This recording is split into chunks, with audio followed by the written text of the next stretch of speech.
Hello students, welcome to physics by Gaurav Daiya. और आज हम पढ़ने जा रहे हैं chapter number 3 of class 12th current electricity.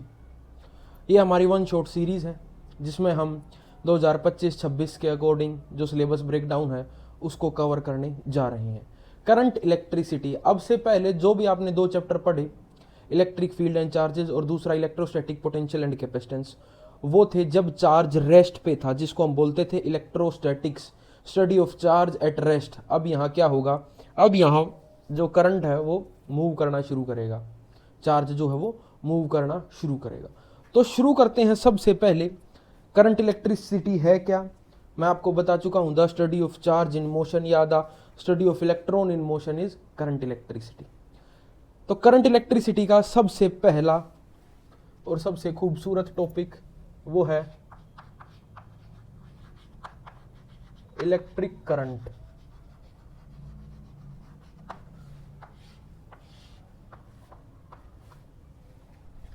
Tenth class में भी इलेक्ट्रिक करंट के बारे में थोड़ा जान चुके हो, लेकिन यहाँ हम पहले बेसिक से शुरू करेंगे। इलेक्ट्रिक करंट है क्या, और थोड़ा सा एडवांस लेवल पर हम जाएंगे।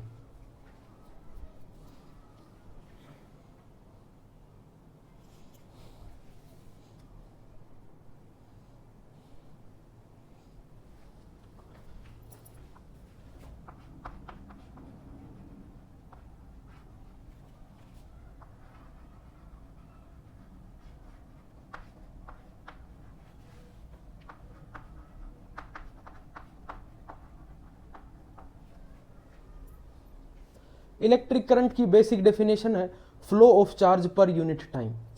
इस पर हम ज़्यादा डिटेल में बात नहीं करेंगे, आप ऑलरेडी इस फॉर्मूले को पढ़ चुके हो टेंथ क्लास में। I is equal to Q by T. Q क्या है यहाँ पर, चार्ज, और टी क्या है यहाँ पर, टाइम। बच्चा जानता है इसकी यूनिट क्या होती है। इसको हम मेजर करते हैं एम्पेयर में, जिसको हम ए से डिनोट करते हैं।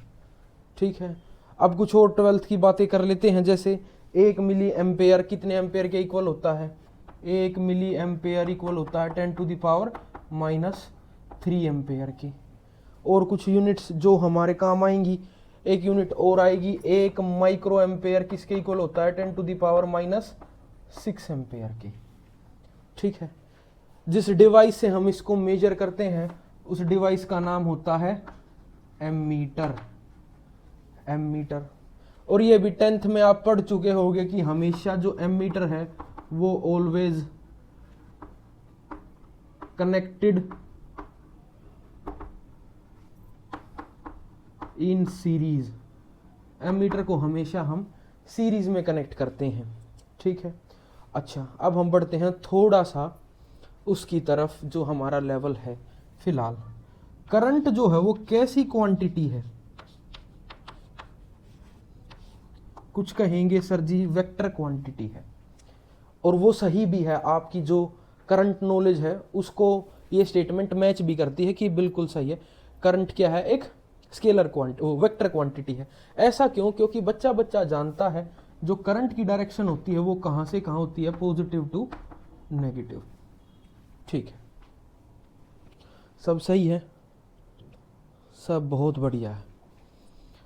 लेकिन बच्चों करंट जो है ना स्केलर क्वांटिटी है ना वेक्टर क्वांटिटी है, ये टेंसर क्वांटिटी है। सर जी अब क्या नई नई बातें बता रहे हो, टेंसर क्वांटिटी, ये तो ससुरा नाम ही पहली बार सुन रहे हैं, टेंसर क्वांटिटी। जी हाँ, समझो करंट एक टेंसर क्वांटिटी है। टेंसर क्वांटिटी वो क्वांटिटी है जिसकी डायरेक्शन तो होती है विच हैज अ डायरेक्शन, एक पर्टिकुलर डायरेक्शन तो है। जैसे करंट की क्या डायरेक्शन हम जानते हैं, पॉजिटिव से negative, but it do not follows laws of vector addition.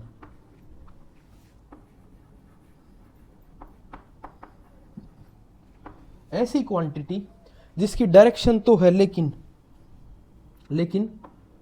वो लॉज ऑफ वेक्टर एडिशन को फॉलो नहीं करती। लॉज ऑफ वेक्टर एडिशन आपने 11th में पढ़े होंगे, parallelogram, law of vector addition, triangle law of vector addition.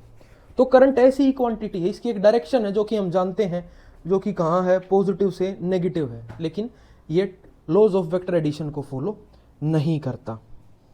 कैसे, उसको भी हम समझेंगे।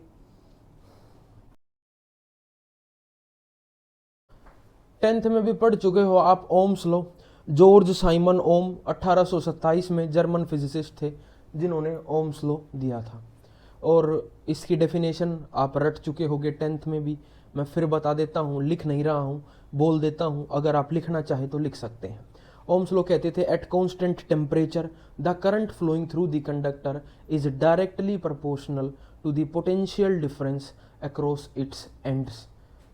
वीडियो को पीछे करके दोबारा से लिख लेना अगर आपको डेफिनेशन लिखनी है तो। हम सीधा डेरिवेशन पर चलते हैं। डेरिवेशन तो क्या है, मजाक है 12th के बच्चे के लिए वो डेरिवेशन।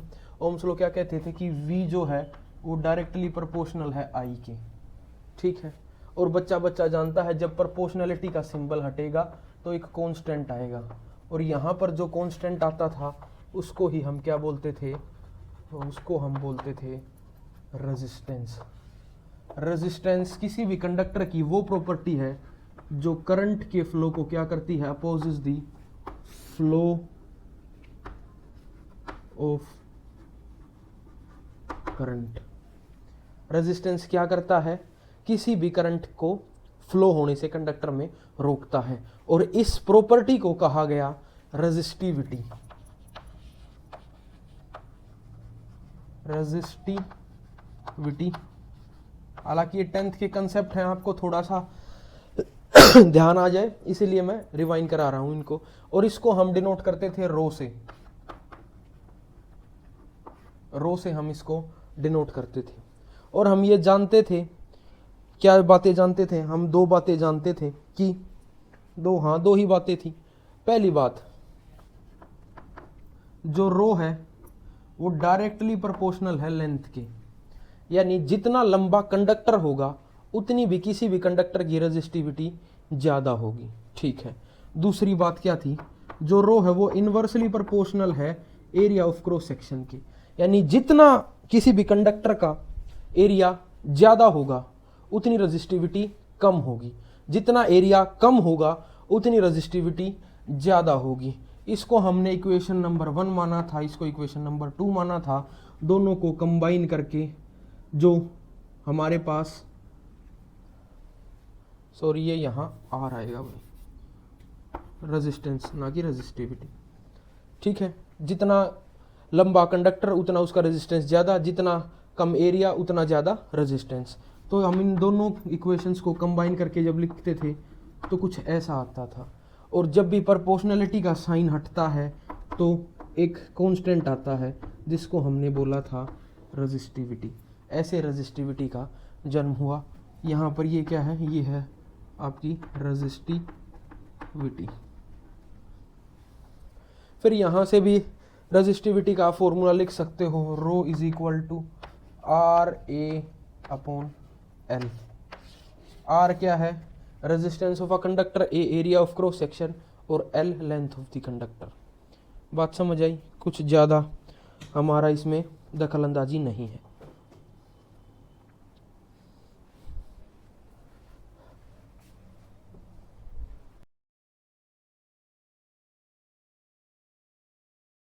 करंट डेंसिटी क्या है, आपको नाम से ही क्लियर है, किसी भी कंडक्टर में करंट कितना डेंसली फ्लो कर रहा है। डेंसली मतलब कितना ज्यादा है कितना कम है, यानी amount of charge flowing through the conductor per unit time per unit area, उसको ही हमने क्या कहा है, करंट डेंसिटी। इसको बच्चों हम डिनोट करते हैं किससे, जे से, मैंने लिखा हुआ है।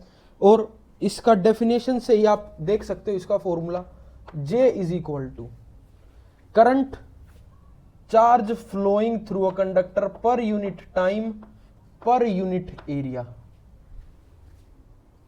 Charge per unit time per unit area.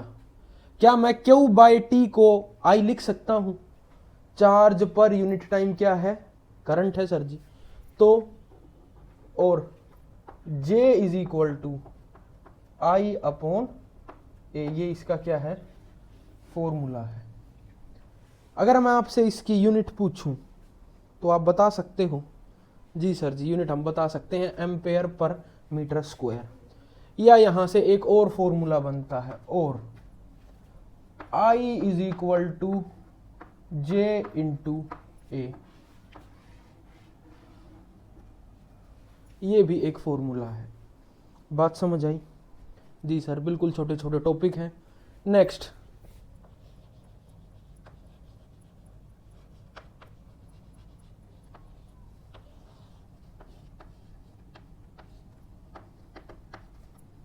Conductance, जिसको हम डिनोट करते हैं जी से।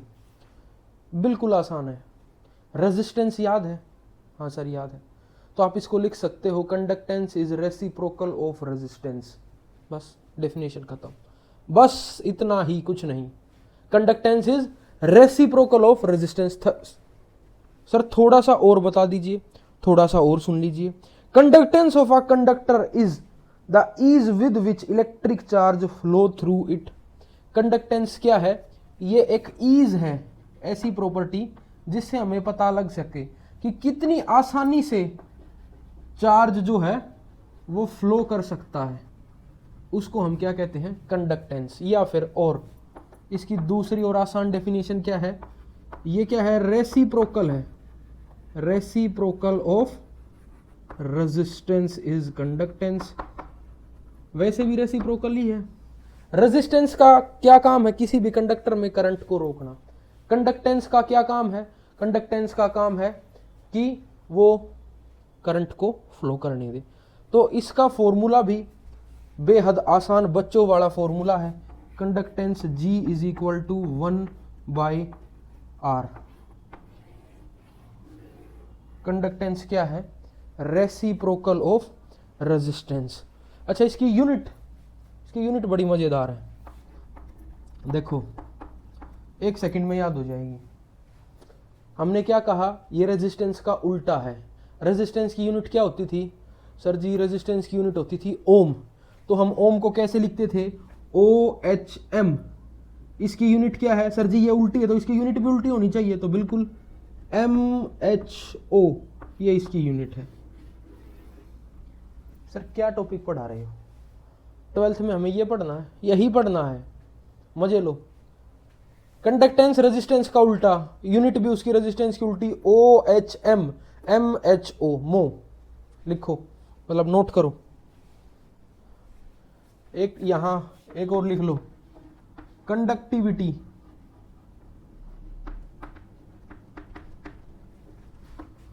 सर कंडक्टेंस रेसिप्रोकल हो गया रेजिस्टेंस का, कंडक्टिविटी रेसिप्रोकल होगी रेजिस्टिविटी की, बिल्कुल रेसिप्रोकल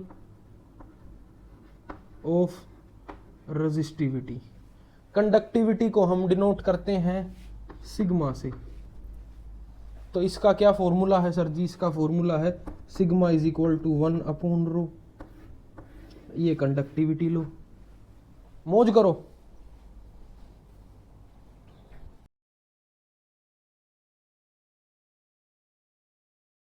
वेक्टर फॉर्म ऑफ ताऊ ओम्स लो।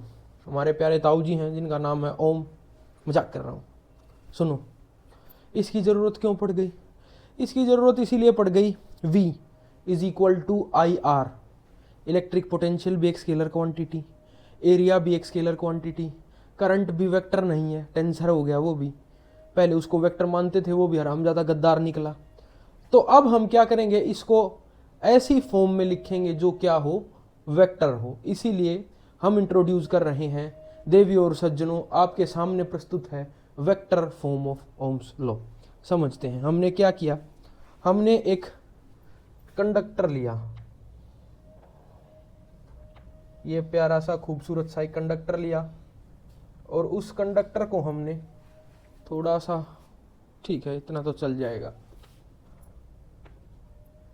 जिस कंडक्टर की लेंथ L थी और ये एरिया ऑफ क्रॉस सेक्शन ये A था, इस कंडक्टर को हमने एक इलेक्ट्रिक फील्ड के अंदर जो है रख दिया। ठीक है, अब हम जानते हैं, क्या जानते हैं? बहुत कुछ जानते हैं।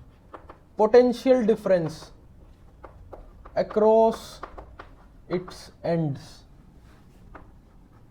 ओम्स लॉ क्या कहता है? एट कांस्टेंट तापमान the potential difference across its end is directly proportional to the current. यही तो कह रहा है, या the current is directly proportional to the potential. हालांकि इन दोनों बातों में फर्क है, लेकिन वो आपके लेवल की बातें नहीं है, उनको आगे जाके आप समझोगे। ठीक है, तो देखो हम क्या जानते हैं इलेक्ट्रिक फील्ड की फॉर्म में। अगर मुझे इसको लिखना हो तो dv is equal to E into D R. ये फॉर्मूला आप नर्सरी क्लास में मतलब पिछले चैप्टर में पढ़ चुके हो।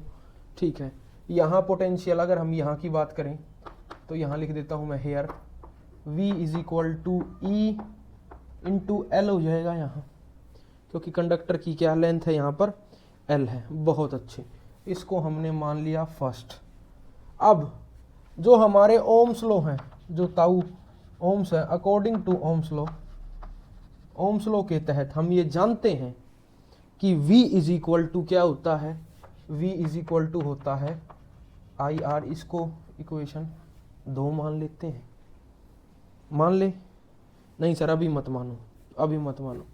तो v is equal to I into rho A upon L, इसको इक्वेशन 2 मान लो, इसको रहने दो। ठीक है, अब हम क्या करेंगे, दोनों इक्वेशंस को कंपेयर करेंगे। ऑन कंपेयरिंग, जब हमने इनकी तुलना की, on comparing first and second, हमारे पास क्या आया, हमारे पास आया सर जी E into L is equal to I rho A upon L, यही आया। क्या मैं इस L से इस L को खत्म कर दूं? क्या मैंने कुछ गलत लिख दिया क्या? शायद कुछ गलत लिख दिया हमने। क्या गलत लिखा है, क्या गलत लिखा है? हाँ सर जी, आप बैल बुद्धि हो चुके हो। कोई नहीं बच्चों, इंसान है, इंसानों से ही गलती होती है। यहाँ आ जाएगा L अपॉन ए, माफ़ी चाहेंगे, गलती हो जाती है। L से L फिर भी कटेगा, इसको तो ससुरे को मरना ही है, ये चाहे ऊपर आए या नीचे आए, इसकी तो मौत तय है। तो L से L गया कट, हमारे पास क्या बच गया, हमारे पास बच गया E is equal to I upon A into rho. ये सर जी कुछ देखा देखा सा लग रहा है, कुछ देखा देखा सा लग रहा है। ये sir ji current per unit area, charge per unit time per unit area भी आपने पढ़ाया है, करंट डेंसिटी। तो E is equal to J into rho, rho rho rho शाबाश। और इसको कैसे लिख सकते हो सर जी आप, और देख लो इसको, E is equal to J into resistivity, किसका रेसिप्रोकल है, कंडक्टेंस का। किसका रेसिप्रोकल है, कंडक्टिविटी का, कंडक्टेंस का नहीं, कंडक्टिविटी का। तो क्या मैं हम ये जानते हैं कि कंडक्टेंस इज इक्वल टू 1/ρ होता है। तो क्या मैं रो को लिख सकता हूँ 1 कंडक्टिविटी? जी सर आप लिख सकते हो इसको 1/σ लिख सकता हूँ मैं इसको। अब चलो आगे, इस सिग्मा को मैं उधर ले जाता हूँ, तो हमारे पास क्या आ गया, J is equal to E into sigma.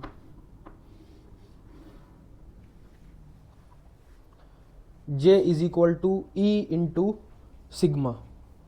बात खत्म हुई, यहाँ आपकी डेरिवेशन समाप्त हो जाती है।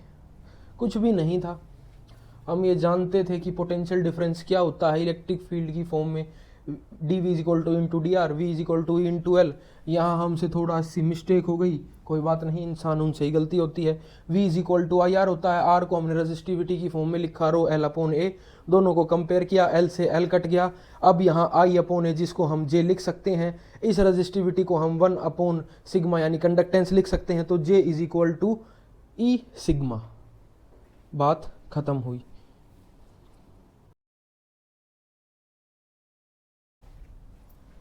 व्हीटस्टोन ब्रिज, इसका जो नाम है इसका कोई मतलब नहीं है, मैं खूब ढूंढ चुका हूँ। अगर आप सभी को मिले तो कृपया करके मुझे भी कमेंट में बताएं इसका ऐसा नाम क्यों रखा गया है। हुआ क्या, ये बात है लगभग काफ़ी पुरानी बात है, लगभग क्या कह सकते हैं हम, ये 2 साइंटिस्ट थे, एक तो जिनका नाम था सैम्यूल हंटर क्रिस्ची और सर चार्ल्स व्हीटस्टोन। ये 2 साइंटिस्ट थे 1844 के आसपास। इन्होंने ये एक बकवास सी चीज़ हमारे सामने रखी, हालांकि बकवास तो नहीं है, आगे जब आप जाओगे तो पता चलेगा कि कितना रिवॉल्यूशनरी है ये, लेकिन फ़िलहाल के लिए आप ना समझ हो और बुद्धि कम है तो आप इसको बकवास कह सकते हो। ना समझी में ऐसी बातें बच्चे कह देते हैं, कोई बड़ी बात नहीं है, लेकिन आगे आप जाओगे तो आपको अंदाज़ा होगा कि व्हीटस्टोन ब्रिज कितना रिवॉल्यूशनरी है। तो देखो, व्हीटस्टोन ब्रिज 5 रजिस्टर्स का एक कॉम्बिनेशन है। किसका? रजिस्टर्स। क्या है? कॉम्बिनेशन है। कैसा कॉम्बिनेशन है वो भी ड्रॉ करते हैं।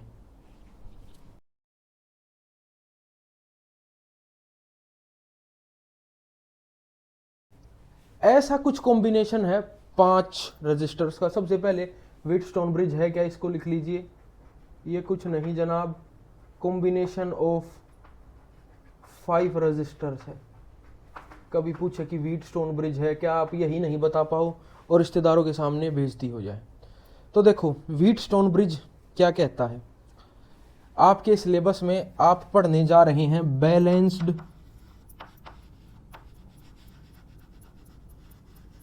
Wheatstone bridge. Balanced Wheatstone bridge, balanced Wheatstone bridge क्या कहता है? सैमुअल जो हमारे व्हीटस्टोन जी थे उन्होंने बताया कि जब R1 अपॉन R2 इक्वल हो जाए R3 अपॉन R4 के, अगर ऐसा हो जाए तो जो R5 रजिस्टर है उसके अंदर कोई करंट नहीं जाएगा। बड़े ध्यान से, खूबसूरत तरीके से समझो, आराम से टाइम लो, टेक योर टाइम। जो मैंने बोला है वीडियो को पीछे करो, मैं पानी पी लेता हूँ।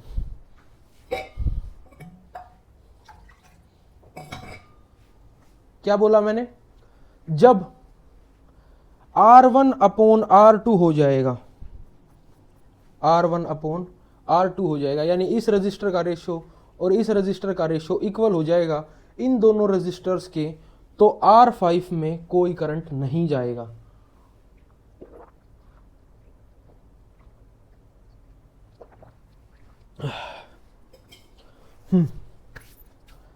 और उस सिचुएशन को हम क्या कहेंगे? Balanced Wheatstone.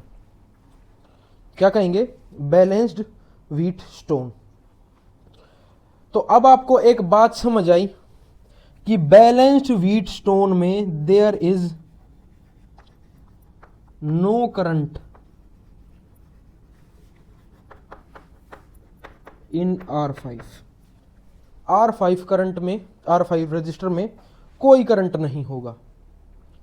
ठीक है, अब हम इसको क्या करेंगे? इसको हम प्रूव करने जा रहे हैं। ठीक है, सपोज करते हैं हमने इसको किसी बैटरी से कनेक्ट कर दिया है, तो इधर पॉजिटिव टर्मिनल, इधर नेगेटिव टर्मिनल। हम ये मान लेते हैं कि उस बैटरी का जो पोटेंशियल है वो V है। तो बच्चा बच्चा जानता है कि पॉजिटिव टर्मिनल यानी यहाँ पर इस पॉइंट पर पोटेंशियल V होगा और इस पॉइंट पर पोटेंशियल 0 होगा। नहीं सर, हम नहीं जानते, हम ना समझ हैं, हम एक बार थोड़ा सा डिटेल में समझा दीजिए। तो लो भाई, बदतमीज़ हो तुम लोग तो सुन लो।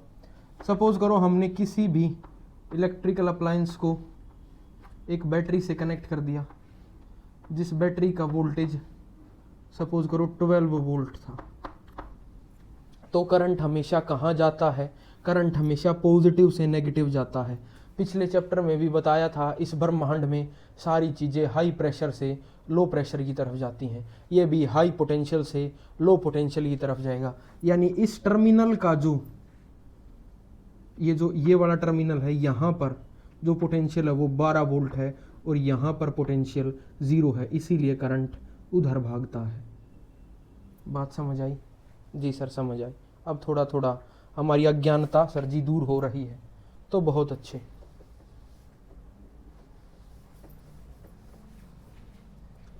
तो अब आपको ये समझ आई कि यहाँ पर पोटेंशियल V है और यहाँ पर 0 है। इन पॉइंट्स के भी हम कुछ नाम रख लेते हैं। इसका नाम हमने X रख लिया, इसका नाम हमने Y पॉइंट रख लिया। कोई दिक्कत परेशानी? कोई दिक्कत परेशानी नहीं। अब यहाँ से करंट दौड़ा दौड़ा आया भागता हुआ, जिसका नाम I था। इधर करंट जो चला गया वो I1 चला गया, इधर जो करंट चला गया वो I2 चला गया, इधर भी करंट I2 ही था, इधर भी करंट आया I1 ही था। उसका नाम दोनों मिलकर दोबारा से क्या हो गए? I हो गए। दोबारा से दोनों मिलकर एकजुट हो गए। एकता में ही शक्ति है। ठीक है, यहाँ तक कोई दिक्कत? सर जी कोई दिक्कत नहीं, चलो ठीक है। देखो अब हम ये जानते हैं कि पोटेंशियल डिफरेंस, बड़े ध्यान से और प्यार से समझना, potential difference at point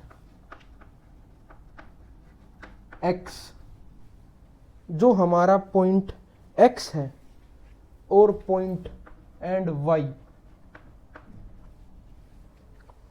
potential क्या होगा दोनों पर वहां पर?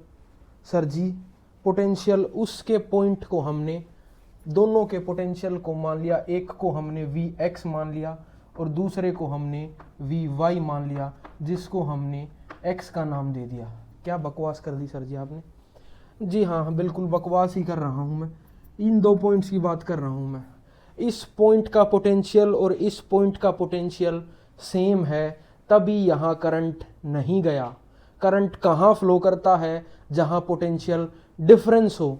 यहाँ पर कोई पोटेंशियल डिफरेंस था ही नहीं, दोनों का पोटेंशियल सेम था, इसीलिए करंट ने R5 रजिस्टर को इग्नोर कर दिया। ठीक वैसे ही जैसे आजकल के भ्रष्ट नेताओं ने बेरोजगारी और हमारे देश में हो रहे करप्शन को इग्नोर कर दिया है, ठीक वैसे ही।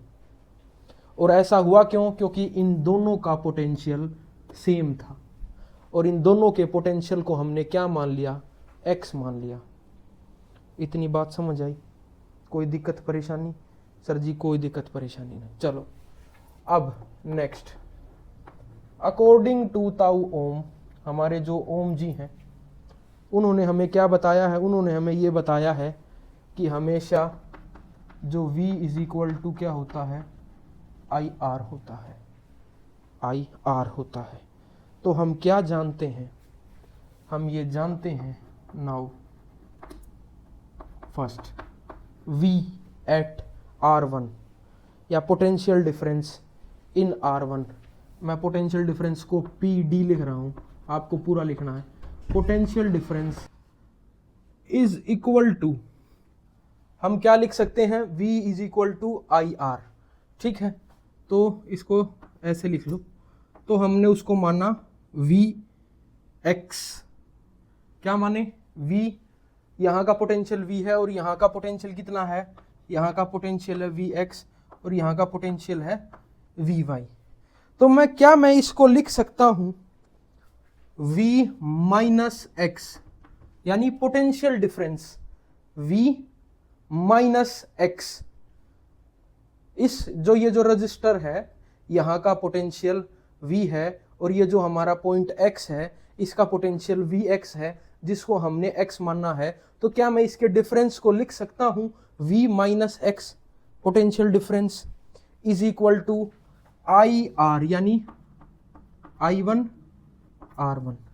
ऐसे ही potential difference in R2, R2 resistor में potential difference V minus x, इस पॉइंट का भी पोटेंशियल Vy है जिसको हमने क्या माना है x, तो V minus X is equal to I2 R2। कोई दिक्कत परेशानी? कोई दिक्कत परेशानी नहीं, ठीक है। थर्ड, पोटेंशियल डिफरेंस इन R3, R3 का potential difference x minus zero, x minus zero is equal to I1, current है इसमें I1 और R3, ठीक है। Point number 4, potential difference in R4, R4 में भी R4 x minus zero, x minus zero is equal to I2 R4। कोई दिक्कत परेशानी? कोई दिक्कत परेशानी नहीं। अब हम क्या करते हैं, अब हम इन इक्वेशंस को डिवाइड कर देते हैं। किस किस को डिवाइड करेंगे हम डिवाइड करेंगे equation 1 and 2, divide equation 1 and 2, 3 and 4। देखो, जब हमने 1 और 2 को डिवाइड किया, सो v minus x divide v minus x, ये क्या हो गया, कट गया, क्या आ गया, 1 आ गया, इज इक्वल टू हमारे पास क्या आ गया, I1 R1 upon I2 R2। इन दोनों को जब मैं डिवाइड करूंगा तो देखो ये Vx से Vx कैंसल और मेरे पास ये बच गया। और जब मैं 3 और 4 को डिवाइड करूंगा इनको, तो ये x माइनस जीरो से x माइनस जीरो कट गया, तो मेरे पास क्या बच गया सर जी, हमारे पास बच गया 1 is equal to I1 R3 upon I2 R4। यहाँ तक कोई दिक्कत परेशानी?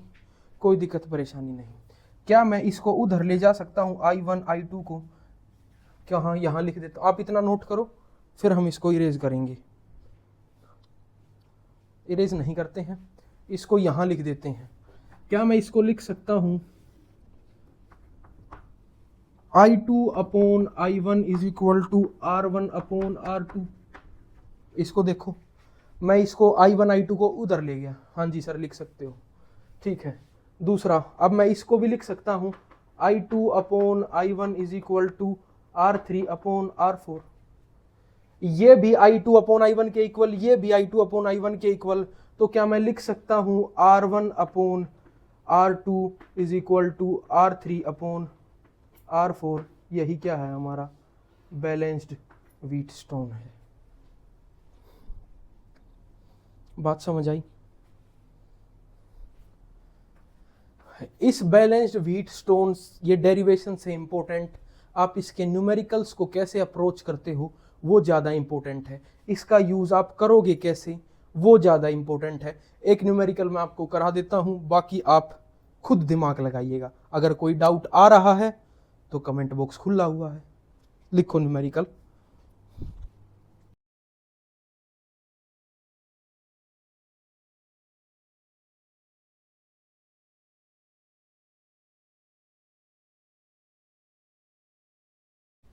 इस टाइप का क्वेश्चन व्हीटस्टोन ब्रिज से मैक्सिमम टू मैक्सिमम, इससे टफ सर्किट नहीं आएगा आपके एग्जाम में, और इसको हम बड़े आसानी से समझते हैं।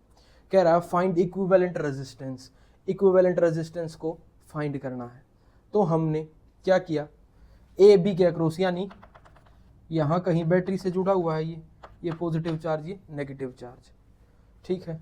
सपोज कर लेते हैं इसका जो पोटेंशियल है वो V है, ठीक है। पोटेंशियल V है, यानी इसका पोटेंशियल V और यहाँ पोटेंशियल 0, यानी यहाँ इस पोटेंशियल का भी पॉइंट V होगा और इसका भी पोटेंशियल क्या होगा, V होगा, ठीक है। यहाँ 0, इस पॉइंट का भी 0 होगा, यहाँ पर भी 0 होगा, यहाँ पर भी 0 होगा और यहाँ पर भी 0 होगा, ठीक बात है। अब इस पॉइंट पर पोटेंशियल V है तो इस रास्ते चले, इस पॉइंट पर भी पोटेंशियल V होगा, क्योंकि यहाँ रास्ते में कोई इलेक्ट्रिकल अप्लायंस, रजिस्टर, कैपेसिटर कुछ नहीं है, ठीक है। अब देखो, सपोज करो मैंने इस पॉइंट का, ये जो यहाँ पर है, अब पॉइंट कौन कौन से बच गए, एक तो सर जी ये बच गया, एक ये और एक ये और एक ये। ठीक है, हमने मान लिया कि ये जो पॉइंट है ये x है और इसका पोटेंशियल भी x है, और ये जो पॉइंट है ये y है, इसका पोटेंशियल भी y है। अगर यहाँ y है तो ये भी क्या होगा, y होगा। यहाँ तक कोई दिक्कत? कोई दिक्कत नहीं। अब देखो, हम इसको व्हीटस्टोन ब्रिज से करने की कोशिश करते हैं। ये पॉइंट A है, ठीक है बच्चों, ये पॉइंट हमारा x है, ये पॉइंट हमारा y है, और ये पॉइंट हमारा क्या है, B है। ठीक है, अच्छा अब मुझे ये बताओ, यहाँ का पोटेंशियल क्या है सर जी, V होगा, और यहाँ का पोटेंशियल सर जी 0 होगा। ठीक है, ये जानते हैं हम। मुझे ये बताओ V पोटेंशियल से और X पोटेंशियल के बीच कितने रजिस्टर हैं? सब सही है ना? हाँ, बताओ V पोटेंशियल से X पोटेंशियल के बीच कितने रजिस्टर हैं? सर जी V से X के बीच ये एक रजिस्टर दिख रहा है, यानी इस पे टिक मारो। हमने इसको यहां लगा दिया, बात तो वही है। ठीक है, अब V से Y के बीच, सर जी ये V पॉइंट है, ये Y पॉइंट है, इसके बीच कितने रजिस्टर हैं? एक रजिस्टर है, उसको हमने यहां लगा दिया, इसको भी टिक मारो। X से 0 के बीच, X कहाँ है? X, सर जी ये रहा X से 0 के बीच कितने रजिस्टर हैं? एक रजिस्टर है सर जी। ठीक है, Y से 0 के बीच, इसको भी टिक मारो, ये भी हो गया X से 0 के बीच। Y से 0 के बीच, Y से 0 के बीच एक रजिस्टर है। ठीक है, इसको भी टिक मारो, खत्म कहानी। अब X से Y के बीच, X कहाँ है? सर जी ये रहा X से Y के बीच एक रजिस्टर है, ये वाला, इसको भी टिक मारो, हो गया। कौन सा रह गया? सर जी ये रजिस्टर रह गया, ये वाला। ये कहाँ है? ये है सर जी V से 0 के बीच, V से 0 के बीच, यानी V से 0 के बीच, यानी ये यहां कहीं है।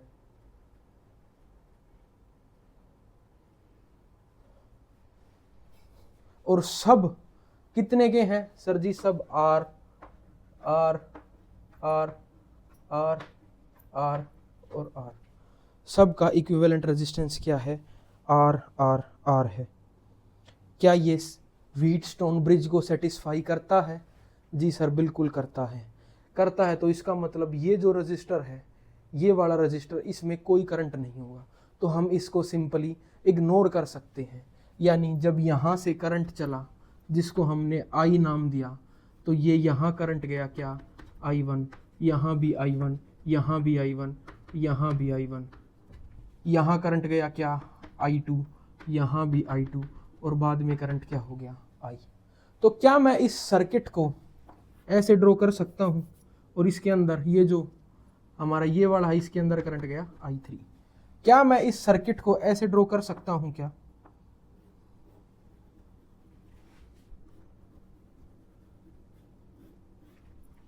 ये दोनों किस में हुए? सर सीरीज में।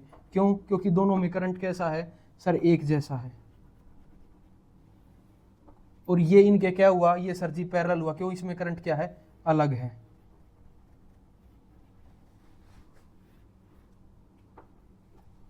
और ये दोनों किस में हुए? सीरीज में हुए सर जी। इनका इक्विवेलेंट रेजिस्टेंस कितना हुआ? इनका इक्विवेलेंट रेजिस्टेंस हुआ R प्लस R 2R। इसका भी कितना हुआ? इसका R, सर इसका R अपॉन R यानी 2R। तो हम इसको लिख सकते हैं 1 upon R net is equal to 1 upon 2R plus 1 upon R plus 1 upon 2R। क्या आप इसको सोल्व कर सकते हो? इसका जो एलसीएम आ जाएगा, एलसीएम हमारे पास इसका आ गया कितना बच्चों? 2R।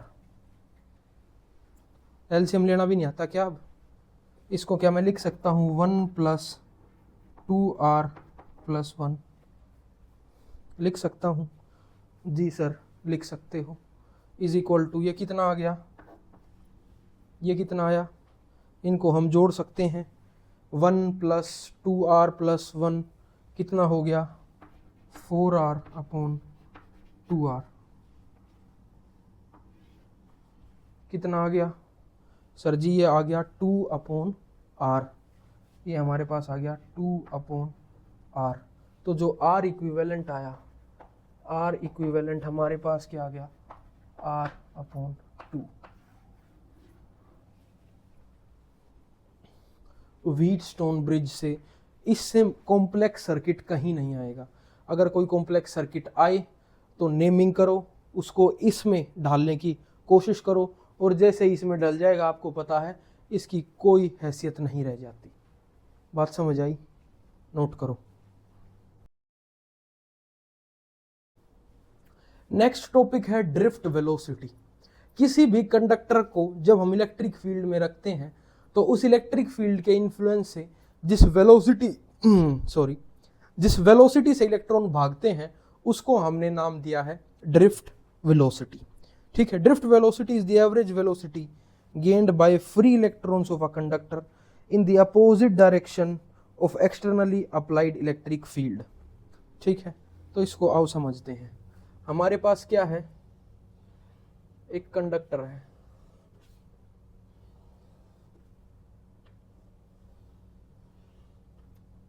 ठीक है। अब बच्चा जानता है इस कंडक्टर के अंदर क्या होते हैं, इस कंडक्टर के अंदर फ्री इलेक्ट्रॉन्स मौजूद होते हैं।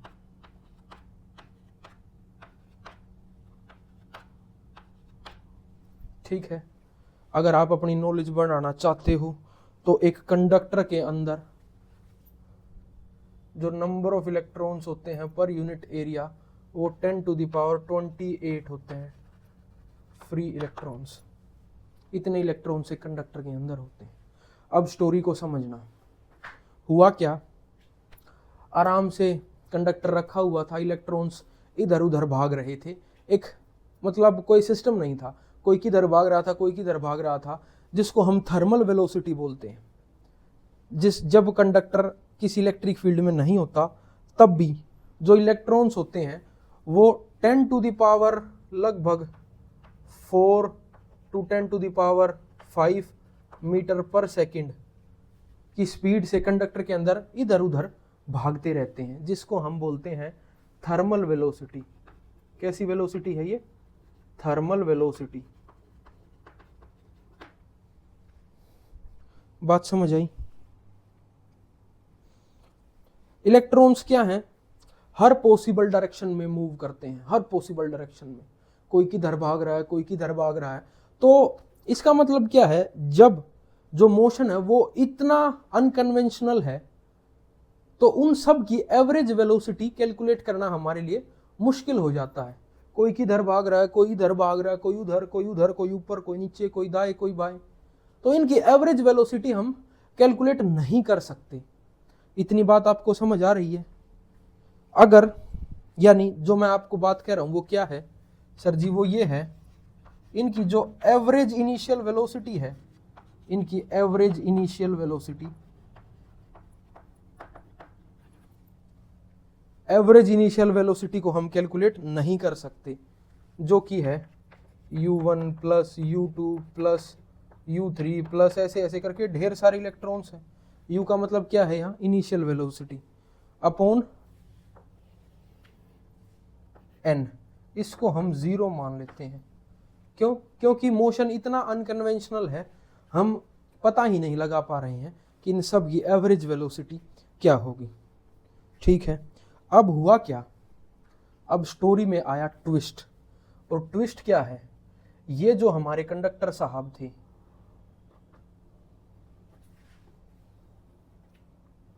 इनको हमने क्या किया, एक बैटरी के साथ हमने इनको कनेक्ट कर दिया। इधर पॉजिटिव टर्मिनल, यानी इधर कैसा टर्मिनल, पॉजिटिव टर्मिनल, और इधर कैसा टर्मिनल, नेगेटिव टर्मिनल। बात समझ आई? अब यहां एक इलेक्ट्रॉन था, फिलहाल हम बात कर रहे हैं एक इलेक्ट्रॉन के साथ क्या हुआ। यहां जो इलेक्ट्रॉन इधर उधर भाग रहा था, उसको पता लगा कि यहां उसका खास जिगरी दोस्त पॉजिटिव चार्ज है जो उसको अपनी तरफ बुला रहा है। जो उसको क्या कर रहा है, अपनी तरफ बुला रहा है। साथ ही साथ यहां इसका जानी दुश्मन नेगेटिव चार्ज आया जो इसको यहां से भगा रहा है। तो होगा क्या, पहले ये इधर उधर भाग रहा था, अब ये गिरता पड़ता संभलता इधर भागेगा। बात समझ आई? ऐसा नहीं है कि पॉजिटिव चार्ज आया और कच्च से इलेक्ट्रॉन को खींच लेगा, ऐसा नहीं है। इलेक्ट्रॉन भिड़ता हुआ आएगा, लेकिन धीरे धीरे इधर शिफ्ट होता चला जाएगा।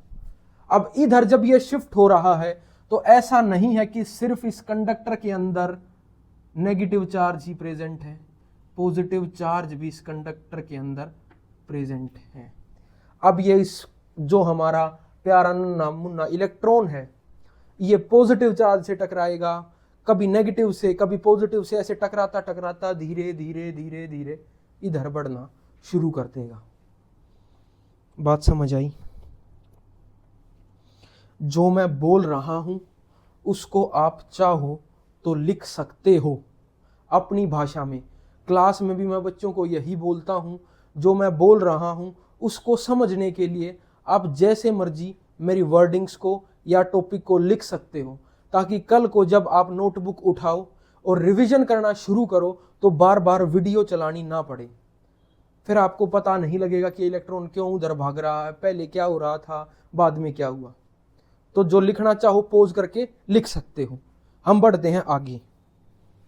तो अब हुआ क्या, अब हम ये जानते हैं कि इस पर एक फोर्स लगेगा जिसको हम जानते हैं F = Q × E होगा, वो जिसको हम इलेक्ट्रोस्टैटिक फोर्स बोलते हैं। ठीक है, और हम ये भी जानते हैं कि एक फोर्स F = M × A भी होता है। जी सर, बिल्कुल होता है। तो क्या मैं यहां से एक्सेलरेशन, मैं यहां से फ्रॉम हेयर, क्या मैं एक्सेलरेशन फाइंड कर सकता हूं? F/m, A = F की वैल्यू Q × E/m, क्या मैं लिख सकता हूं? जी सर, बिल्कुल लिख सकते हो। तो क्या मैं A = Q, यहाँ पर क्या है, चार्ज है, हम किसकी बात कर रहे हैं, इलेक्ट्रॉन की, तो क्या मैं -E/m लिख सकता हूँ? जी सर, लिख सकते हो। ये हमारे पास क्या आ गई, ये हमारे पास वो एक्सेलरेशन है जिससे हमारा जो इलेक्ट्रॉन है वो एक्सेलरेट होगा। कब एक्सेलरेट होगा? जब हमने उसको एक ड्यूरासेल की बैटरी से कनेक्ट कर दिया। आप चाहो तो एवरीडे की भी ले सकते हो, मैं ड्यूरासेल की ले रहा हूँ। समझ आया? पहले इलेक्ट्रॉन अपनी मस्ती में मस्त घूम रहे थे, जैसे आप क्लास में घूमते हो जब टीचर नहीं होता, जैसे ही टीचर आता है आप भागते हो किधर, डेस्क की तरफ। ऐसे ही जब यहाँ पॉजिटिव चार्ज आया, इलेक्ट्रॉन ने भागना शुरू किया किसकी तरफ, पॉजिटिव चार्ज की तरफ। इस वेलोसिटी को ही, जिस वेलोसिटी से वो पॉजिटिव चार्ज की तरफ बढ़ रहा है, इस वेलोसिटी को ही हमने एवरेज और ड्रिफ्ट वेलोसिटी कहा है। बात समझ आई? जी सर, थोड़ी थोड़ी हमारे बात पल्ले हमारे बात पड़ रही है। अब होगा क्या, अब होगा ये पॉजिटिव चार्ज है, ये हमारा इलेक्ट्रॉन है, और ये एक और पॉजिटिव चार्ज है। अब ये क्या होगा, ये इलेक्ट्रॉन इससे टक्कर खाएगा, कोलाइड करेगा, फिर इससे टक्कर खाएगा। तो इस कोलोजन में भी कुछ चीजें होंगी। तो हमने ये माना कि ये जो कोलोजन है इसके बीच का जो डिस्टेंस है वो हमने लैम्डा माना, वो हमने क्या माना, लैम्डा माना। और जो इस कोलोजन में टाइम लगा उसको हमने टाउ मान लिया। बात समझ आई? जी सर, थोड़ी थोड़ी समझ आ रही है। तो देखो, इन दिस कोलोजन, इस कोलोजन में क्या होगा, इलेक्ट्रॉन पार्टिकल्स के साथ, प्रोटॉन्स के साथ कोलाइड करेगा। तो हम क्या जानते हैं, अब हम कैलकुलेट क्या कर रहे हैं सर जी, हम कैलकुलेट कर रहे हैं यहाँ पर ड्रिफ्ट वेलोसिटी। तो नर्सरी क्लास वाला फॉर्मूला लगाओ, V = U + AT। आप लोगों के लिए तो नर्सरी ही क्लास है ये, V = U + AT। ठीक है, V हमारे, हम यहाँ V किसको मान रहे हैं सर जी, V हम मान रहे हैं ड्रिफ्ट वेलोसिटी को, तो हमने उसको VD लिख लिया। U सर जी क्या है, U इनिशियल वेलोसिटी है जिसको हम पहले ही 0 लिख चुके हैं, क्योंकि इतना अनकन्वेंशनल मोशन है, इसको कैलकुलेट करना मुश्किल है। प्लस ए सर जी आप निकाल चुके हो पहले ही, तो ये हो जाएगा minus E upon M into T. बात समझ आई? अब V D is equal to minus E upon M, और टी क्या माना है हमने? टी सर जी हमारा टाउ है। हमारा क्या है? टी हमारा क्या है? टाउ है। ये आपका फाइनल रिजल्ट आ गया।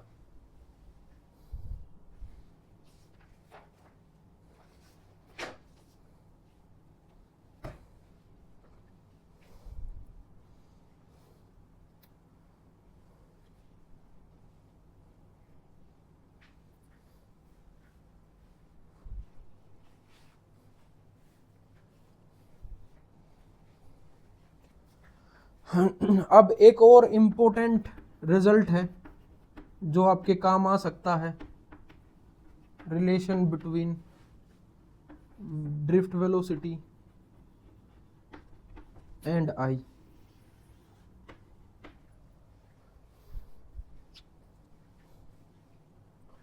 फ्रेम में विजिबल है। ये इंपॉर्टेंट रिलेशन है किसके बीच? ड्रिफ्ट वेलोसिटी और करंट के बीच। वन शॉट है तो डेरिवेशन हम इसकी नहीं कराएंगे, हम डायरेक्ट इसका रिजल्ट लिखेंगे जो आपके उसमें काम आता है। I is equal to e n A v d. E है आपका इलेक्ट्रॉन, एन है आपका नंबर ऑफ इलेक्ट्रॉन्स, ए है area of cross section of the conductor, और वी डी है आपकी ड्रिफ्ट वेलोसिटी। इनको नीचे लिख लेना, आपके काम आएगा। दोस्तों नेक्स्ट टॉपिक, ये वाला टॉपिक आपकी ढेर सारी मिथ को तोड़ने वाला है, जो कि है सेल। पहली बात तो सेल कोई भी करंट प्रोड्यूस नहीं करता है। क्या सर जी? मतलब वो जो सेल होता है उसमें कोई करंट नहीं होता? नहीं, तो फिर क्या होता है? आओ बड़े खूबसूरत तरीके से हम इसको समझते हैं। पहले तो हम सेल को डिनोट कैसे करते हैं? सेल को हम डिनोट करते हैं ऐसे, ये पॉजिटिव टर्मिनल, ये negative terminal. Combination of cell को हम क्या बोल देते हैं? उसको हम बैटरी बोल देते हैं, जिसमें 2-3 सेल एक साथ कंबाइंड हो। ये हमारा क्या है? ये सर जी हमारा सेल है। ये क्या है सर जी? ये हमारी बैटरी है। ठीक है, तो सेल की डेफिनेशन क्या है? सेल की डेफिनेशन है cell provide electrical energy to all elements in the circuit. अब इसको हम समझते हैं, जिस टॉपिक को हमने नाम दिया है बैटरी मैकेनिज्म। Battery mechanism.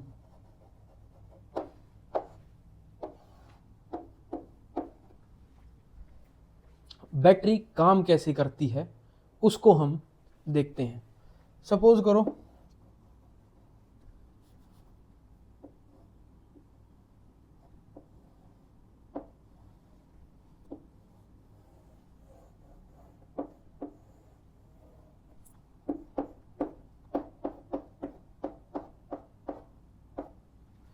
ये कोई बैटरी है जिसको हमने एक बल्ब से कनेक्ट किया है। अब जैसे ही हमने बैटरी को बल्ब से कनेक्ट किया, बल्ब ग्लो होगा। अब इस क्या मैकेनिज्म क्या है उसको समझते हैं। हम ये जानते हैं, इस पार्ट को मैं थोड़ा सा जूम कर रहा हूं।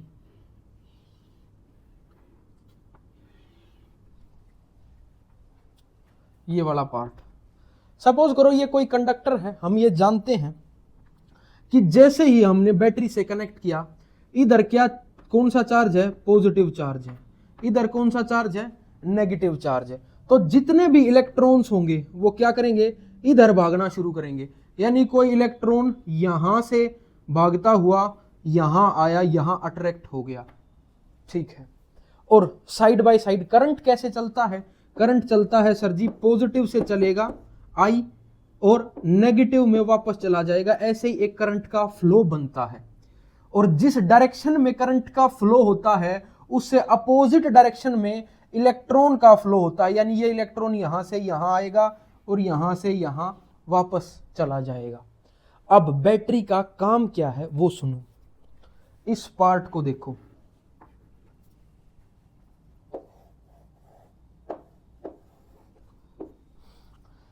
यहां तक जो हमारा इलेक्ट्रॉन आया, एक इलेक्ट्रॉन से समझते हैं, यहां तक इलेक्ट्रॉन आना लाजमी था। क्यों? क्योंकि इलेक्ट्रॉन नेगेटिवली चार्ज बॉडी है और यहां कैसा चार्ज है? पॉजिटिव चार्ज है। यहां तक कोई इलेक्ट्रॉन आया, यहां तक हम समझते हैं। लेकिन अब मैंने क्या बोला कि इलेक्ट्रॉन का फ्लो क्या होगा? यहां से यहां। लेकिन जब इलेक्ट्रॉन यहां से यहां जाएगा तो ये क्या करेगा? इसको रिपेल करेगा, इधर धकेलेगा वापस। क्यों? क्योंकि यहां कैसा चार्ज है? नेगेटिव चार्ज है। और इलेक्ट्रॉन भी कैसा चार्ज है? एक नेगेटिव चार्ज है। बैटरी का काम ही यही है। बैटरी क्या करेगी? यहां तक जब इलेक्ट्रॉन आ जाएगा, इसकी गुद्दी पकड़ेगी और इधर भगा देगी, भाग जा। यहां तक आया, बैटरी मैकेनिज्म क्या है? इलेक्ट्रॉन को वापस भेजना।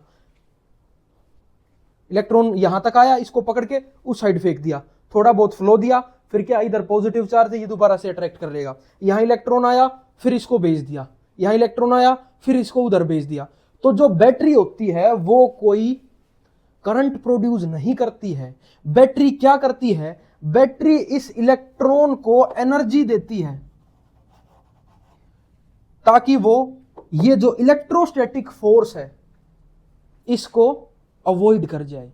इतनी एनर्जी इलेक्ट्रॉन को एक बैटरी देती है। इलेक्ट्रॉन आया पॉजिटिव तक, ठीक है, इसको पुश करेगी उधर, इलेक्ट्रोस्टैटिक फोर्स को अवॉइड करवाएगी या इलेक्ट्रोस्टैटिक फोर्स से ज्यादा एनर्जी देगी कि वो इसको रिपेल ना कर पाए। पकड़ा, भाग जा उधर, पकड़ा, भाग जा उधर। ये क्या है? ये बैटरी मैकेनिज्म है। तो जो बैटरी होती है, जो आप सेल देखते हो, वो कोई करंट प्रोड्यूस नहीं करती है। वो क्या देती है? वो सिर्फ इलेक्ट्रिकल एनर्जी देती है एक इलेक्ट्रॉन को, ताकि वो फ्लो में, उसका जो फ्लो है वो मेंटेन रहे। इसको अपनी लैंग्वेज में लिखो।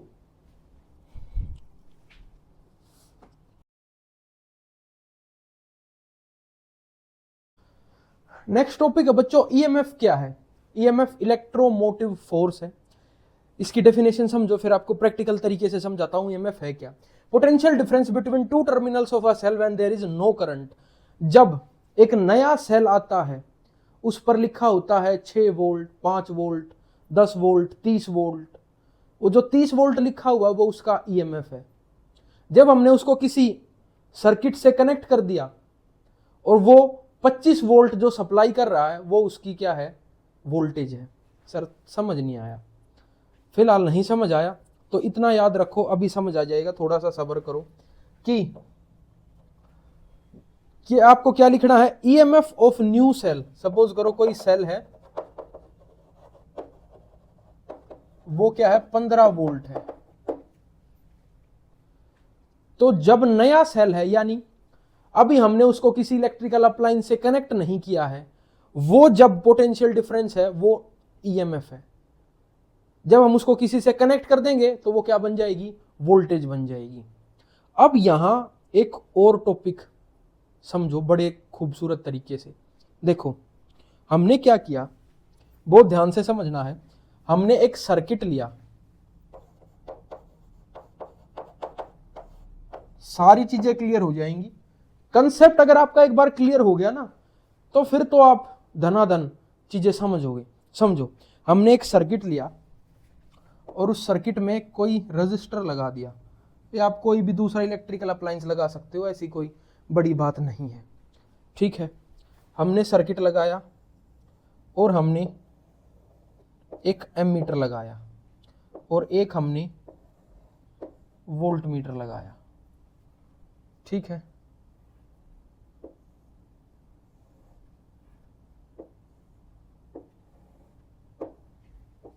और इसको हमने एक बैटरी से कनेक्ट कर दिया। ठीक है, और इस बैटरी की, जो नई बैटरी आई थी ये, इसकी ईएमएफ 12 वोल्ट थी। वोल्टेज नहीं, ईएमएफ। नई बैटरी है, अभी हमने इसको सपोज कर लो चालू नहीं किया है, सर्किट ब्रेक है। ठीक है, जैसे ही हमने इसको चालू किया, जैसे ही हमने इसको चालू किया तो हमने क्या देखा? मैं यहां दो चीजें लिखता हूं। पहला लिखते हैं हम कैलकुलेशंस। ठीक है, दूसरा रीडिंग्स, ये एक प्रैक्टिकल परफॉर्म किया गया है जो आपके सामने दिखाया जा रहा है। तो कैलकुलेशंस, अगर ये जो हमारा रजिस्टर है ये 4 ओम का है, 4 ओम का है, तो अगर मैं करंट कैलकुलेट करूं I is equal to V is equal to I R, आप जानते हो, तो I is equal to V upon R. V कितना है? V है सर 12 वोल्ट, अपॉन R कितना है सर 4 ओम, तो करंट कितना आया? 3 एम्पेयर आया। बहुत बढ़िया, कोई दिक्कत वाली बात ही नहीं है। ठीक है, अब मैं इसकी वोल्टेज अगर निकालता हूं, सर वोल्टेज तो गिवन है, सुनो, ईएमएफ गिवन है, वोल्टेज नहीं। अगर मैं अब इसकी वोल्टेज निकालता हूं, V is equal to I into R, 3 ampere into 4 ampere, क्या है?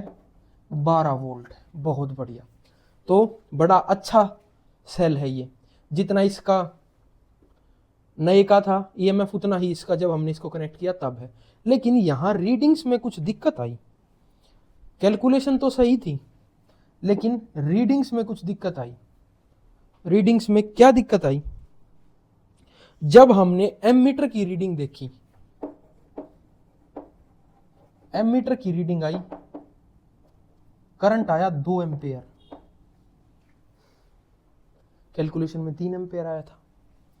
जब हमने वोल्ट मीटर की रीडिंग देखी तो वो 8 volt,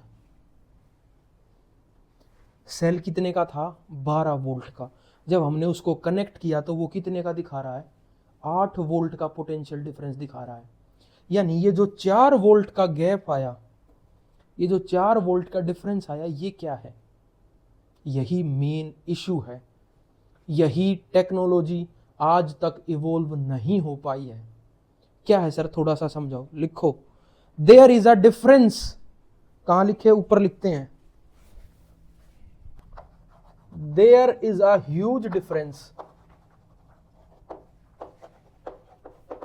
between calculations and readings. Calculation और रीडिंग्स के बीच एक बहुत बड़ा डिफरेंस है। वो किसकी वजह से है? This is due to internal resistance, internal resistance of cell. हर घर में दुश्मन छुपा हुआ है, ऐसे ही ये जो सेल है इसके अंदर भी एक दुश्मन छुपा हुआ है जिसका नाम है इंटरनल रेजिस्टेंस। जब हम एक नया खूबसूरत ताजा सा सेल लेकर आए और उस पर मस्त लिखा हुआ था 12 वोल्ट, वो उसकी क्या थी? ईएमएफ थी। जैसे ही हमने उसको सर्किट के अंदर कनेक्ट किया, उसने रीडिंग्स दिखाई 8 वोल्ट। ये जो 4 वोल्ट थी ये कहां गई? ये गुम हो गई इंटरनल रेजिस्टेंस की वजह से। यानी आप यहां क्या समझे कि एक सेल के अंदर भी इंटरनल रेजिस्टेंस होता है। अगर हम उसको अंदर तो ड्रॉ कर नहीं सकते तो हम क्या कर देते हैं? छोटा सा रेजिस्टेंस इसके यहां साथ ड्रॉ कर देते हैं, जिसको हम स्मॉल r से डिनोट करते हैं। अब ये जो 8 वोल्ट है ये लूज हो गया, एनर्जी लूज हो गई इन फॉर्म ऑफ हीट। बात समझ आई? ईएमएफ और वोल्टेज में फर्क समझ आ रहा है? जब एक नया सेल आया उस पर 12 वोल्ट लिखा हुआ था, वो उसकी ईएमएफ है। जब हमने उसको सर्किट से कनेक्ट कर दिया और वो 8 वोल्ट आ रहा है, वो क्या है? उसकी वोल्टेज है या पोटेंशियल डिफरेंस है। समझ आया? अब ये डेफिनेशन अगर हम इंटरनल रेजिस्टेंस की लिखें तो जगह नहीं है, मैं बोल रहा हूं, आप लिखो। The obstruction offered to the path of current due to material of electrolyte of a cell. Cell की अपनी एक प्रॉपर्टी होती है जिसकी वजह से ये इंटरनल रेजिस्टेंस क्रिएट होता है, वो केमिस्ट्री है। फिजिक्स में आप इतना ध्यान रखो कि एक सेल का अपना एक इंटरनल रेजिस्टेंस होता है जिसको हम स्मॉल r से डिनोट करते हैं।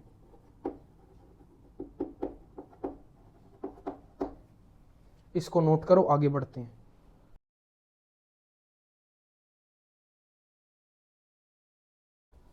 इसकी ये जो टॉपिक है, रिलेशन बिटवीन इंटरनल रेजिस्टेंस और ईएमएफ और करंट इसकी डेरिवेशन हुआ करती थी आपके सिलेबस में, लेकिन अब आपको सिर्फ रिजल्ट याद रखना है। वो क्या है, V is equal to E minus I R. NCERT का पहला ही न्यूमेरिकल इस पर बेस्ड है, आपको ये रिजल्ट याद रखना है। अब हम चलते हैं नए टॉपिक की तरफ, heating effect of current.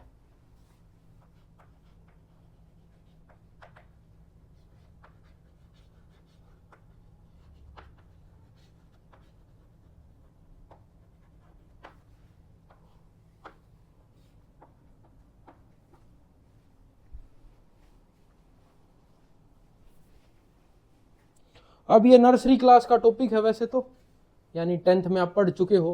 Heating effect of electric current, production of heat due to current is heating effect of current. आपके आसपास हीटिंग इफेक्ट ऑफ करंट के ढेरों इलेक्ट्रिकल अप्लायंसेज हैं। आपकी जो प्रेस है, पहले जो बल्ब हुआ करते थे, टंगस्टन का जो उनका फिलामेंट होता था उसमें हीट प्रोड्यूस होती थी इलेक्ट्रिक करंट की वजह से, तो बल्ब क्या ग्लो करता था। जो आपके इलेक्ट्रिक गीजर हैं जिनमें पानी गर्म होता है, वो भी क्या है, एग्जाम्पल है हीटिंग इफेक्ट ऑफ करंट के। जो घर में आप लोग प्रेस करते हो वो भी क्या एग्जाम्पल है, heating effect of electric current की। तो हीटिंग इफेक्ट ऑफ करंट का मतलब क्या है, production of heat through current is known as heating effect of electric current. यहां जो आपके लिए इंपॉर्टेंट है वो है जूल्स लॉ ऑफ हीटिंग। हालांकि ये भी आप 10th में पढ़ चुके हो, लेकिन फिर भी थोड़ा सा हम इसको देख लेते हैं। जेम्स प्रकोस्ट जूल नाम था, थोड़ा सा प्रोनाउंसिएशन में हो सकता है गलती हो जाए। 1840 के आसपास उन्होंने जूल्स लॉ दिया था। उन्होंने ये बताया था कि अकॉर्डिंग टू जूल्स लॉ ये कहता था कि जो हीट है वो डायरेक्टली प्रोपोर्शनल होगी करंट के स्क्वायर के, यानी जितना ज्यादा करंट होगा उतनी ज्यादा हीट होगी।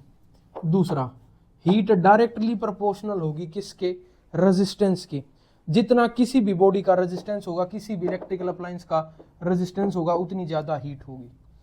हीट डायरेक्टली प्रोपोर्शनल होगी टाइम के।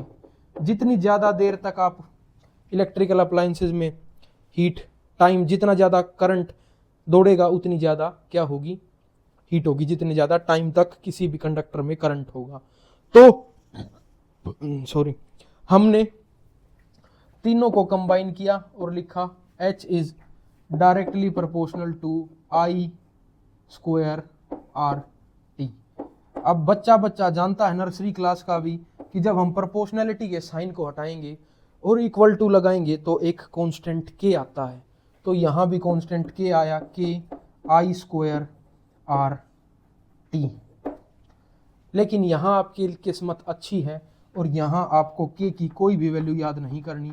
यहां पर के जो है वो 1 है, तो जो हमारे पास फॉर्मूला बना H is equal to I square R T. किसी भी इलेक्ट्रिकल अप्लायंस की अगर मुझे हीट कैलकुलेट करनी है तो मुझे ये पता होना चाहिए कि उसमें करंट कितना था, उसका रेजिस्टेंस कितना था और कितनी देर तक जो है उसमें करंट या चार्ज फ्लो हुआ। बात समझ आई?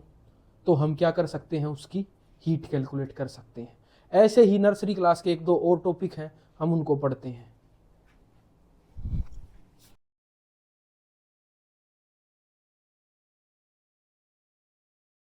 नेक्स्ट टॉपिक है इलेक्ट्रिक पावर। नर्सरी क्लास में भी आपने पढ़ा होगा, the rate at which work is done by a battery in maintaining electric current, power dissipated. हमने 10th क्लास में खूब भारी टॉपिक हुआ करता था। हमने ये भी निकाला था 10th क्लास में, जो हमारा मीटर है उसकी रीडिंग्स क्या होंगी, हम हमारे जो इलेक्ट्रिकल अप्लायंसेज है वो कितनी पावर यूज करते हैं, कितने पावर के हैं वो। तो इसका बड़ा ही आसान सा और बेकार सा फॉर्मूला है, आप पहले भी पढ़ चुके हो। पावर इज इक्वल टू क्या है, डेफिनेशन से ही क्लियर है, the rate at which work is done यानी work done in maintaining electric current, यानी कितनी देर तक, यानी वर्क अपॉन टाइम। वर्क को हम डिनोट करते हैं W से, टाइम को हम डिनोट करते हैं T से, पावर को हम डिनोट करते हैं P से। तो हमारे पास जो फॉर्मूला आया वो है P is equal to W upon T। इसको थोड़ा सा और ब्रेक करके हम लिख सकते हैं। VI क्या मैं इसको लिख सकता हूं, बिल्कुल लिख सकते हैं, क्योंकि हम इसको वोल्टेज इनटू करंट भी पढ़ सकते हैं, क्योंकि work done in maintaining a charge क्या है, चार्ज अपॉन टाइम, वो क्या होता है, करंट होता है। और वर्क डन क्या होता है सर, जब हम किसी भी चार्ज की गुद्दी पकड़ के इन्फिनिटी से एक पॉइंट पर लाते हैं, उसको हमने इलेक्ट्रिक पोटेंशियल V बोला है। तो पावर का फॉर्मूला, एक formula V is equal to P is equal to VI, ये भी है। एक formula P is equal to W/T आप पढ़ चुके हो। एक formula P is equal to I²R, ये 10th में हालांकि आप पढ़ चुके हो, ये भी है। 1 2 3 तीन फॉर्मूले हैं। चौथा formula P is equal to V²/R, ये भी है। ज़्यादा डिटेल में इनके बारे में बात नहीं करेंगे, 10th क्लास में आप इनको ऑलरेडी पढ़ चुके हो। मेन बात है यहाँ किस चीज़ की, पावर को हम किस चीज़ में मेजर करते हैं, इसकी यूनिट क्या है, यूनिट है इसकी वाट। 2019 में पूछा गया था what is the unit in which electrical energy of home appliances is calculated, वो क्या है, kilowatt hour. Kilowatt hour. Power आपको समझ आई, पावर का फॉर्मूला क्या है, W/T। ठीक है, अब हम चलते हैं पावर रेटिंग क्या है।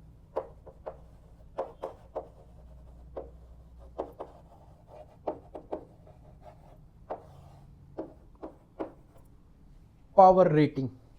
The power rating of an electrical appliance is the electrical energy consumed per second by the appliance. Power rating में और पावर में कुछ ज़्यादा फर्क नहीं है। पावर रेटिंग वो पावर है जो इलेक्ट्रिकल अप्लायंसेस पर लिखी जाती है। आपने देखा होगा ना, जब भी आप कोई इलेक्ट्रिकल अप्लायंस लेके आते हो उस पर लिखा होता है ये 300 वाट का है, ये 800 वाट का है, 1200 वाट का है। बल्ब देखे होंगे आपने, 5 वोल्ट का है, 10 वोल्ट का है, 1 वोल्ट का है। तो वो क्या है, वो पावर रेटिंग है। नोट करो।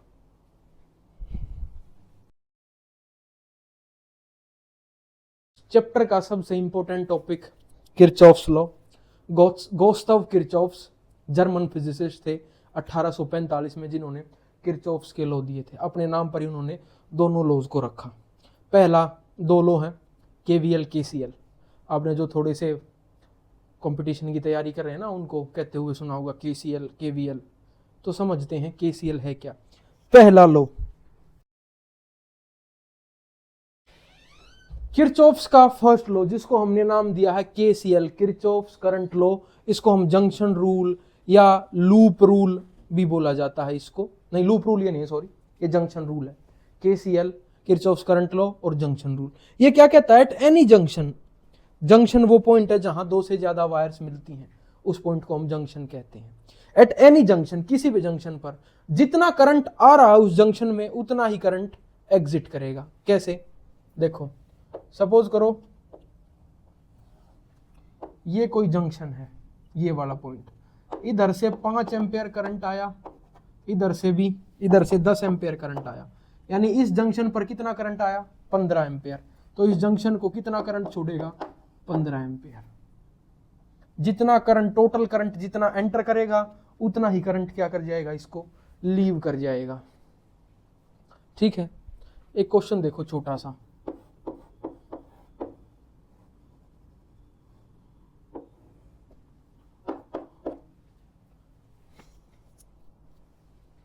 एक इधर और लगा लो।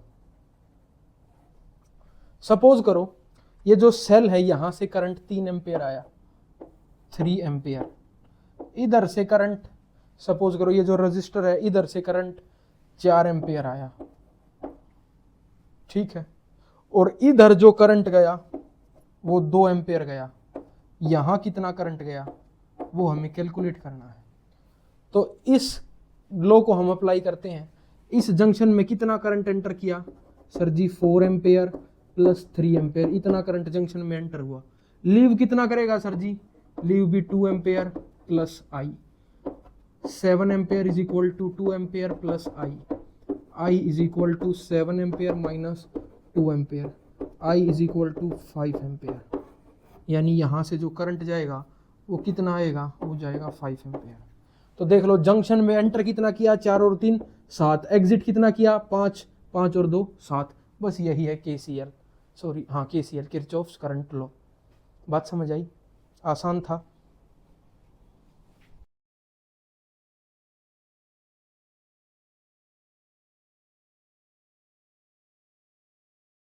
ये थोड़ा सा ट्रिकी है लेकिन आसान है, एक बार जिसको समझ आ गया, इससे आसान लॉ कुछ नहीं है। किरचॉफ्स वोल्टेज लॉ क्या कहता है? गुस्ताव किरचॉफ ने 1845 में ये देखा कि जब उन्होंने एक क्लोज्ड सर्किट लिया, एक क्लोज्ड क्या लिया, एक क्लोज्ड सर्किट लिया, एक रेजिस्टेंस लगाया, एक बैटरी लगाई, ये पॉजिटिव ये नेगेटिव, इस पॉइंट को A माना, इसको B माना, इसको C माना और इसको D माना। उन्होंने क्या देखा कि जब उन्होंने A टू B गए, यानी B टू C गए, C टू D और D टू A वापस, यानी जब वो ऐसे, उन्होंने पहले इसकी वोल्टेज देखी और सम किया इसकी वोल्टेज का, और जितने और इलेक्ट्रिकल अप्लायंसेस, सपोज करो यहाँ कोई और इलेक्ट्रिकल अप्लायंस लगा हुआ है, एक इलेक्ट्रिकल अप्लायंस सपोज करो यहाँ लगा हुआ है, और उन्होंने जब सभी वोल्टेज को ऐड किया ना, तो वो क्या आया, वो 0 आया। ये उनकी ऑब्जर्वेशन थी, जो कि डेफिनेशन में आपको साफ दिखाई दे रही है। The total voltage change in a closed loop is equal to 0। यानी जब लूप लिया गया A B C D A, इसका लाइन का मतलब क्या, हम A से चले थे और वापस A पर ही पहुंच गए, तो उन्होंने ये देखा कि ये जो वोल्टेज है, यानी VA माइनस VA क्या है, 0 है, और वैसे भी 0 होगा। यहां इस पॉइंट से चले, वापस इस पॉइंट पर आ गए, तो क्या होगा, ये जो वोल्टेज चेंज है वो क्या है, 0 है। ये हमारे किरचॉफ साहब कहते थे। ये कहीं नहीं पूछा जाएगा किरचॉफ वोल्टेज लॉ है क्या, इंपॉर्टेंट क्या है, इसको अप्लाई कैसे किया जाता है, जो कि मोस्ट इंपॉर्टेंट है। How to apply KVL, Kirchhoff voltage law को अप्लाई कैसे किया जाता है, इसको बड़े ध्यान से समझेंगे। आपको लूप लेना है पहले, तो आप वो लूप एंटी क्लॉकवाइज भी ले सकते हो और क्लॉकवाइज भी ले सकते हो। जैसे हमने यहाँ क्या लिया, एंटी क्लॉकवाइज लिया है, आप इसको क्लॉकवाइज भी ले सकते हो। तो यहाँ पहला रूल क्या है, लूप कैन बी क्लॉकवाइज और एंटी क्लॉकवाइज, ठीक है। दूसरा लो इसका क्या कहता है,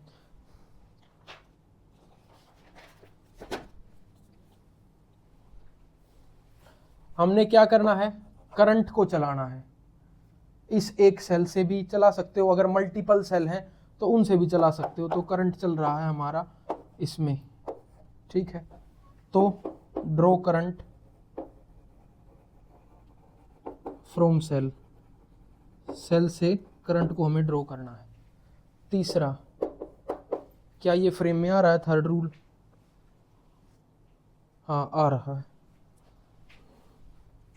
जब आप हायर पोटेंशियल से लोअर पोटेंशियल जाओगे, जब आप हायर पोटेंशियल से लोअर पोटेंशियल जाओगे, यानी यहां पोटेंशियल कितना होता है 0, यहां कितना होता है V, तो कितना पोटेंशियल है, ये हायर है और ये क्या है, लोअर है। जब आप हायर पोटेंशियल से यहां से हायर से लोअर आओगे, यानी जब आप हायर से लोअर इधर आओगे, तो आपको जो डेल्टा V पोटेंशियल डिफरेंस लेना है वो नेगेटिव होगा। चौथा इसका उल्टा है, जब आप लोअर पोटेंशियल से हायर पोटेंशियल जाओगे तो डेल्टा V पॉजिटिव होगा। पांचवा, बात समझ आई? सर अभी तो समझ नहीं आ रही, कोई बात नहीं, एक दो क्वेश्चन करेंगे जब आपको समझ आएगा, ठीक है। अब देखो, पॉजिटिव नेगेटिव, समझो इसको थोड़ा सा और डिटेल में समझते हैं। अगर आपका पाथ ये है, यहां मेरा पाथ कैसा है सर, देखो आप जा रहे हो ना उधर, पॉजिटिव से नेगेटिव से पॉजिटिव की तरफ, लेकिन वहां आप कहाँ जा रहे हो, पॉजिटिव से नेगेटिव की तरफ, पॉजिटिव से नेगेटिव की तरफ। तो आपको जो डेल्टा वी है आपका वो क्या होगा, माइनस ई। यही इन्हीं पॉइंट्स को मैं थोड़ा सा और डिटेल में समझा रहा हूं। आप कहां गए, इधर हायर पोटेंशियल था, उधर कैसा पोटेंशियल है, लोअर पोटेंशियल है। यानी हायर पोटेंशियल से जब आप लोअर पोटेंशियल की तरफ जाओगे तो आपको ये कैसा लेना है, नेगेटिव लेना है। ऐसे ही पॉजिटिव नेगेटिव। अगर आपका पाथ इधर है लोअर से हायर की तरफ, जैसे इसमें है, इसमें हम कहां जा रहे हैं, ये पॉजिटिव ये नेगेटिव, लोअर से हायर की तरफ, तो जो हम डेल्टा वी लेंगे वो कैसा लेंगे, पॉजिटिव लेंगे। ठीक है, ऐसा ही आपको करंट के साथ करना है। सपोज करो ये कोई रजिस्टर है, करंट इधर फ्लो कर रहा है। हमेशा करंट कहां से कहां फ्लो करता है, हायर पोटेंशियल से लोअर पोटेंशियल की तरफ। करंट इधर जा रहा है और आपका पाथ भी इधर ही है, तो आप क्या लेंगे, हायर से लोअर जा रहे हैं तो हम क्या ले रहे हैं, नेगेटिव ले रहे हैं। यहां भी जब हम हायर से लोअर जाएंगे तो मैं यहां लिख रहा हूं डेल्टा वी आप नेगेटिव ही लेंगे, लेकिन आप इसको लिखेंगे माइनस आई आर, क्योंकि हमें इसको करंट की फॉर्म में लिखना है। और ऐसे इसका उल्टा हो जाएगा, जब आपका पाथ इधर होगा तो आप लेंगे delta we is equal two plus I R. बात समझ आई, आजा।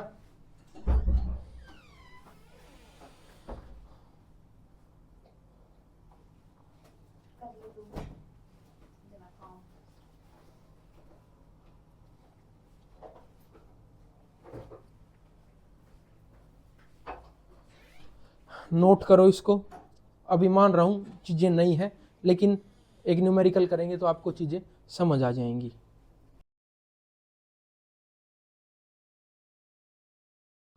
आपको इस टाइप के कुछ क्वेश्चन दिए जाएंगे और लिखा जाएगा from Kirchhoff's law find current in each register.